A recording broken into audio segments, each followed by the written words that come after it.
Ladies and gentlemen, as you can see in this tree line, this is the first of 3 siege equipments that we will be using in today's video. Now, the Scorpion is one of the cheapest siege equipments you guys can get. Now, I call it siege equipment, but really it's an artillery, right?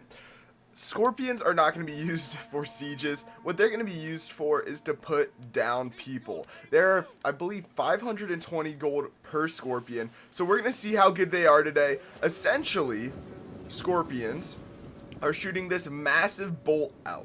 Let's see if we can't find it in one of their shields. La la la. I do not see it. I don't see it. Right here, right here, right here. So you see this massive bolt? This is what they're shooting out of their Scorpions up here. And they are raining it down on these poor naked warriors, which, as you guys know, the good old naked warrior slaughter is a very common thing on this channel. So that's what we're going to be seeing today. Naked warrior trying to push forward to close the gap to these Scorpions as they continue to open fire into their lines. And so the reason why we're doing this video, guys, is pretty much to see what is the major differences between a Scorpion, it's not a ballista. Actually, no, it might be the ballista, and the onagers. So that's what we're going to be seeing today. And we're not going to be using any onagers. No. We're going to be using the Greek heavy onagers in today's video. But as these troops continue to push forward, guys, you can already see the casualties that they are starting to take. Nothing super significant by any means, but they are definitely starting to take some serious casualties. In an actual battle, I would assume that if you guys have a Scorpion, it is a very accurate kind of artillery. It does not miss very often, if at all. And when it does miss, it is not by much. So if I had to say what you guys were going to be using this kind of artillery for, I would definitely say that you should be using it on a cav. Not on a people like this, because realistically, per bolt, it's only going to kill about 1 person. I mean, you're seeing that take effect here. Yeah, it's knocking people over, but most of the time, if it knocks over 3 guys, 2 of them are going to get up. So, like I was just saying, you're probably going to want to use this on a cavalry or something like that, maybe an archer, to just kind of focus them down.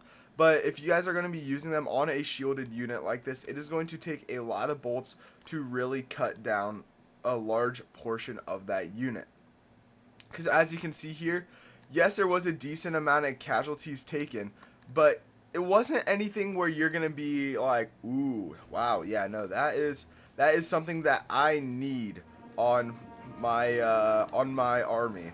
So if you guys have a Scorpion, the Scorpion is a very early game kind of artillery. The Scorpion can be used, and I would say the first probably 100 turns of the game. Then it probably becomes decently obsolete from the game. So keep that in mind if you guys are ever using the Scorpion, is that use it for the first little bit, but then after that, there's better out there, and we'll be looking at some of that better out there in the second part of this video. But yeah, as you can see, it's just a massacre once these naked warriors reach the ballistas. But yeah, guys, as I was saying, we're gonna go check out the ballistas in this video. So I will go see you guys in the second part of this video for the ballistas, then followed by the onagers. Alrighty, guys, you're seeing the Greek ballista firing stone rounds already into the air. Let's see if we can't follow them down into these naked warriors. But yeah, so guys, the ballista, they are essentially how do I put this? A more accurate but less powerful onager, I believe.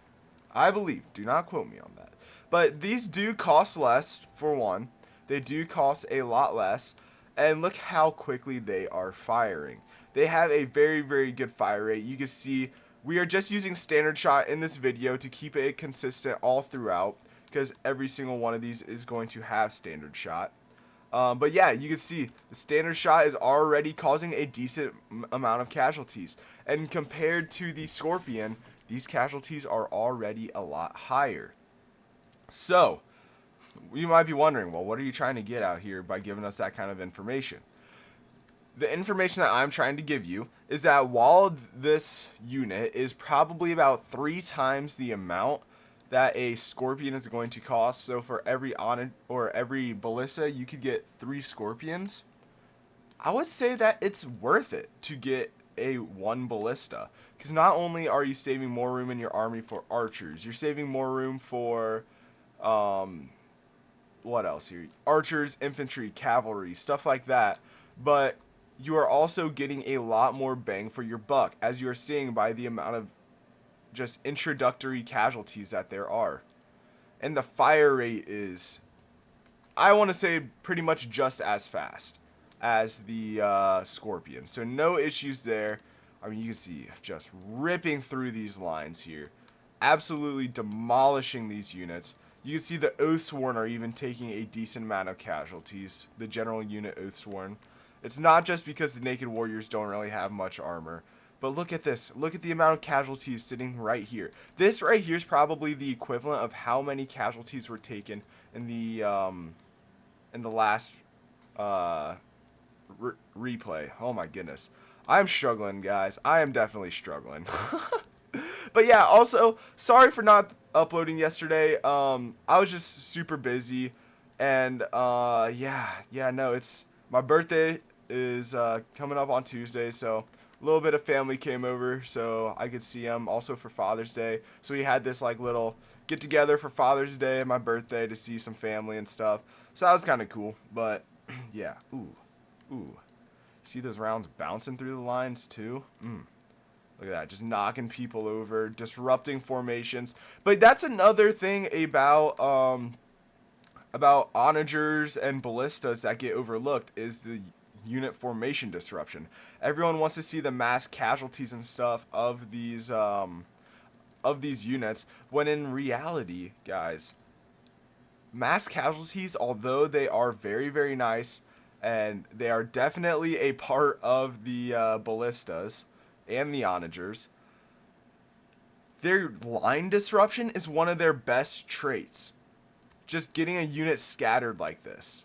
Getting units just scattered everywhere to where they're just not even close to being in formation. Just looking exactly like this. That is exactly what you want to see in a situation like this. And you can see that also they have a 1, 2, 3, 4, 5, 6, 7 manned crew. So that's why they're also able to fire so fast, because they got 7 guys back there reloading. But yeah, you guys could just see the damage and the unit disruption that is happening from just not even it being a direct impact like that one is, just rolling through the lines. You can see they're knocking people over, just leaving holes in the line. And it's making them constantly have to stop to wait for their guys to catch up, which is probably one of the best things that could happen. If you guys do a lot of line disruption, stuff like that, when they do get into melee, they are going to be greatly reduced in their melee capabilities, all because of just, how do I put this? It's like you have a team of 70 guys, but you're fighting 3 at a time, right? It's just not going to be effective. It's just never going to be that, like, as effective as fighting all together at once. But yeah, you guys can see, definitely starting to take a lot of casualties. A very good shot hit in there. More great shots hitting. Ooh, yeah, no, like, look at that. Just, even if it doesn't direct impact, the shots that just roll up to them are so deadly. Just so deadly. Oh, look at that one. Hitting a very, very nice chunk there. But yeah, so far, I would definitely say that the ballista is the most effective. You can see the amount of casualties just taken in the initial part of this battle. I believe you can even see some Oathsworn, yep, laying down here. So definitely bringing in a lot of casualties. These guys were all hidden by the hill, so these ballistas couldn't really do too much. Well, now they can, but I think they're a little too close for them to get hit. But yeah, guys, as I was just saying, Ballista is definitely the best one we've seen so far in this video. Not the most expensive we are going to see, but definitely the most effective so far.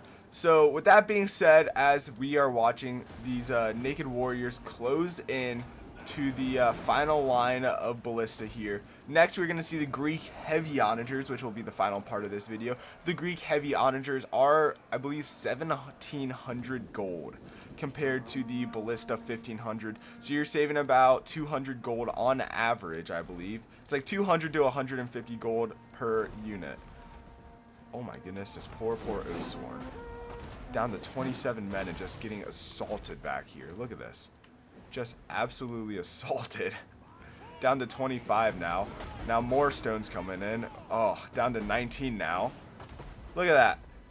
Look at that. Just one rock killing 6 men there. That is exactly what you want to see from an artillery. Oh, Jesus. But yeah, guys, we're going to move on to the last part of this video as most of the crews have been wiped out. So yeah, I will see you guys in the final part of this video where we look at some Greek Heavy Onagers. Alrighty, ladies and gentlemen, you are seeing rocks in the air off the bat here from the Greek Heavy Onagers. So, here we go. Let's look at some stuff. Let's look at some stuff here. Ooh, you guys, I completely forgot that I just left my TV on there. But anyways, my bad, guys. So one of the biggest things that you guys can see right off the bat is how large these rounds are. Look at how large that is compared to that tiny ball that the ballistas were using. So you can see that their hit radius is a lot bigger, and look at that roll through radius, hitting a lot more men when the ball is just rolling through the lines. Now, one of the things that is a lot more telling is how many more misses we are seeing. Look at the amount of craters back here with no men falling around them. And that is just one of the things about the Onagers that is a little bit worse than those ballistas, is that although they do have bigger rounds and a bigger hit range, they are, how do I put this, struggling a little bit more with accuracy. The ballista will have a lot better accuracy, as you can see. Ooh, that hit was gross. Look at that. Ooh.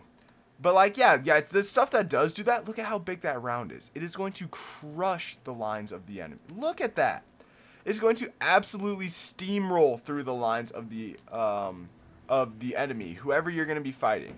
And another thing about the Onagers is if you are intending to use them in a siege environment to break down walls, these will be a lot better to do so for sieges. But at the same time, it is going to cost more. So if you guys are playing in an online battle, it is going to cost you a lot more gold. And in siege battles, anyone that's played a siege battle in any Total War game knows how costly it is to be on the attacking side of things. Attacking is so costly, and even a couple more infantry units can be the difference between you winning and you losing. A couple more healthy infantry units is like night and day. So, I mean, oof. Look at that. Just an absolute smashing through there. So yeah, like I was saying, you're already seeing a decent amount of casualties be taken back here. Nothing too crazy yet. These rounds are still being fired off at a decent pace, but most of them, as you can see, are sailing over their intended targets. It's either a direct impact or sailing over it. I mean, look at the amount of rounds that are just hitting back here, where the Naked Warriors are already way up here. So a definite accuracy issue that we are already starting to see take place here. And I mean, you guys can also see it. I was talking about it in the last one. Look at the unit disruption. You have men just frayed out everywhere. And this goes back to that whole fighting 3 versus fighting 70 thing. Would you guys rather fight 3 guys at a time or fight 70 guys at a time? Personally, I'm looking at 3 guys at a time. If you guys are in a large unit, I would still want to fight 3 guys at a time opposed to the 70. Oof. You know, Total War is awesome, but they don't really have a very large gore aspect to this. Imagine they had a gore aspect to this game to where like a rock flying through a unit like that rips off a leg or rips off an arm. You know how crazy and sick that would be? Anyways, anyways, but Total War has never really had a super big gore factor. Actually, Warhammer has kind of gory. Never mind. Yeah, I just kind of like pictured in my head that I saw like a monster eat a human one time in that game. And yeah, no, it's pretty gory. Yeah, I don't know what I was talking about. Ooh, this might be a really good shot. You can see it tracing perfectly. Ooh, yeah, look at that. Nice hit there on that corner of that unit. But you can definitely see that there is a decent amount of casualties taken, guys, but the ballista is just more accurate. It is just a lot more accurate, and you can see how far back some of these rounds are missing. It isn't small misses, guys. They are missing by a mile. And look at the reload time. It takes forever to get another shot into the air. Imagine the reload time's the exact same, and I'm just imagining things. That'd be horrible. But I'm pretty sure that it is completely different. I don't know. I'm just here to watch people get absolutely smoked by these rocks. So let's hit play here. I mean, you can see it. You can see how many onager stones are still just ripping into the front lines of these poor naked warriors. But let's take a look at the casualties, because that's what we all want to know. How many casualties have been taken? So in the initial part of this battle, you can see that there's a lot of casualties back here. I would say that the ballista had a little bit more casualties, but they also had a little bit more chances to shoot when they were all running sideways and stuff over here. So I don't know. I don't know. I personally would go with the heavy onager. I believe that the heavy onager is going to be better late game. But at the same time, the ballista showed out great today. The ballista showed how effective it is and how good it is and why you should just honestly use it. So yeah, with that being, oh, what happened there? Oh my goodness. But anyways, guys, with that being said, let me know what you guys think in the comment section down below. Ballista, Scorpion, or Onager. So yeah, thank you guys all so much for watching. If you guys did enjoy, make sure you guys go down below, hit that like and sub button. Go follow me over on Twitch, which is linked in my bio down below. So yeah, thank you guys so much for watching, and I will see you guys on next time. Peace!